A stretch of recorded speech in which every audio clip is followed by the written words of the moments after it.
चाहते कि कम्युनल सरकार बैठे और अभी जो सरकार है वो वापस आ जाए, तो वोटों का विभाजन ना हो, बंटवारा ना हो, इसके लिए हमने बहुत कम उम्मीदवार दिए हुए। पार्टी का स्ट्राइक रेट रहेगा तो वो हमारा रहेगा। इंशाल्लाह आप देखना कि हम नई किंग तो किंग मेकर की भूमिका में रहेंगे इस विधानसभा में। जय हिंद, आदाब। आप देख रहे हैं न्यूज एनी टाइम में मोहम्मद कैद। इस वक्त हम बात कर रहे हैं चर्चा चुनाव की। आप देख रहे हैं शो हमारा चर्चा चुनाव की। हम आज बात कर रहे हैं डॉक्टर मुदस्सर नजर, एमआईएम तालुका प्रेसिडेंट। आज हम उनसे बात करते हैं कि इस रावेर यावर विधानसभा क्षेत्र के अंदर एमआईएम ने अपना कैंडिडेट क्यों नहीं दे पाई। नहीं, क्यों नहीं दे पाई ये नहीं है, हमारे पास में इच्छुक उम्मीदवार भी थे।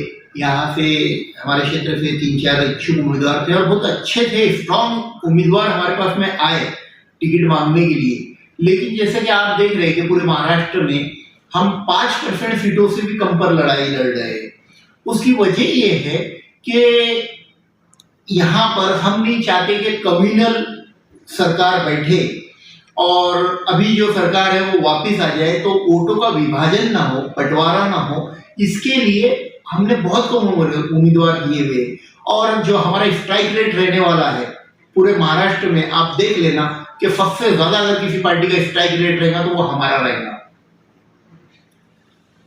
सवाल ये है डॉक्टर साहब आपसे कि जिस तरीके से अगली बार एमआईएम जितनी मजबूत नहीं थी उससे ज्यादा मजबूत इस बारी में है, तो आपने अगली बार में कैंडिडेट दिया था, एक धोबी समाज को कैंडिडेट दिया था आपने, और वहां पर कुछ वोटों का विभाजन हुआ था। इस बार आपको क्या लगता है कि वे इस बार कुछ बराबर है? जैसे कि आप ही ने बोल दिए, इसी क्वेश्चन में आपका आंसर है कि वोटों का विभाजन हो गया था, इससे पहले दिए थे।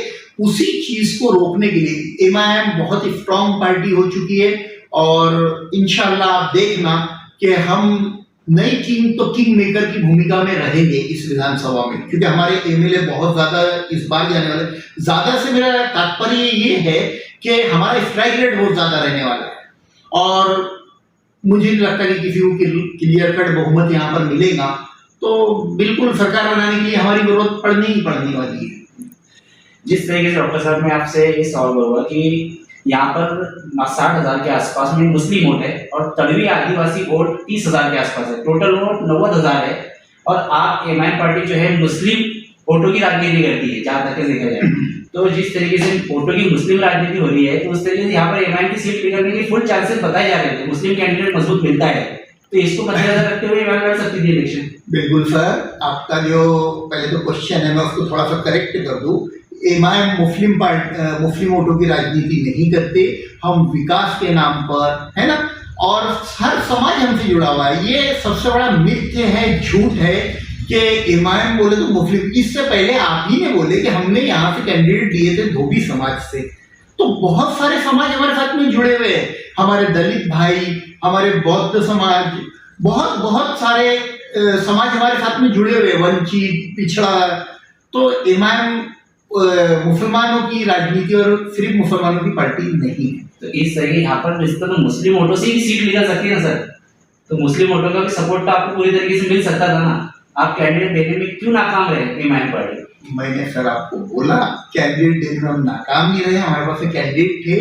पार्टी की पॉलिसी है, जो हमारे वरिष्ठ है और जो स्ट्रेटेजी बनाते हैं, उन्होंने कुछ ना कुछ सोचे होंगे और वो सोच कर ही, क्योंकि पहला हमारा जीतना और ये सब हमारा सेकंड नंबर, पहले हमको देश बचाना है, संविधान बचाना है और ये सब चीजें बचाने के लिए जो कम्युनल फोर्सेस है उसको रोकना है हमारा पहला उद्देश्य है। ऐसा नहीं कि सिर्फ हम हमारी जीत के लिए देश को झोंक दे किसी आग में, हम ये नहीं चाहते, है ना। ये देश सलामत रहेगा, अरे हुकूमतें बहुत कर लेंगे हम आगे।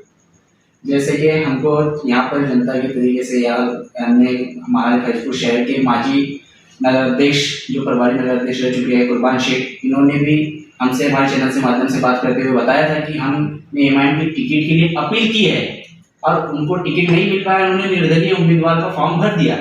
तो आप एमआईएम पार्टी किसको सपोर्ट करेंगी, इसके अंदर सबसे बड़ा सवाल आता है।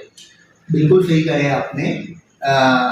माननीय माजी नगर सेवक शेख कुर्बान भाई हमारे, उन्होंने इच्छुक उम्मीदवारी जताए थे एमआईएम से। लेकिन पार्टी पॉलिसी की वजह से किसी वजह से पार्टी ने यहाँ पे टिकट ही नहीं दी, है ना। अब रहा सवाल आपका सेकंड क्वेश्चन इसी का पार्ट 2 कि किसको हम सपोर्ट करने वाले हैं।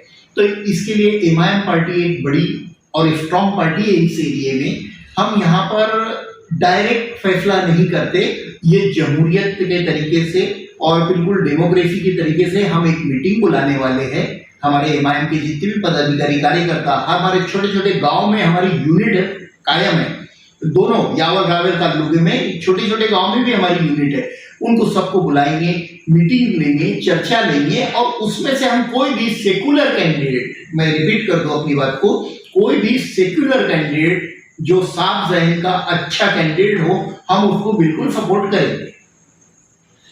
शुक्रिया डॉक्टर मुबशर साहब, आपने हमसे हमारे चैनल से बात की। आप देखते रहिए चर्चा चुनाव की। मैं Mohammad Kaif, news any time.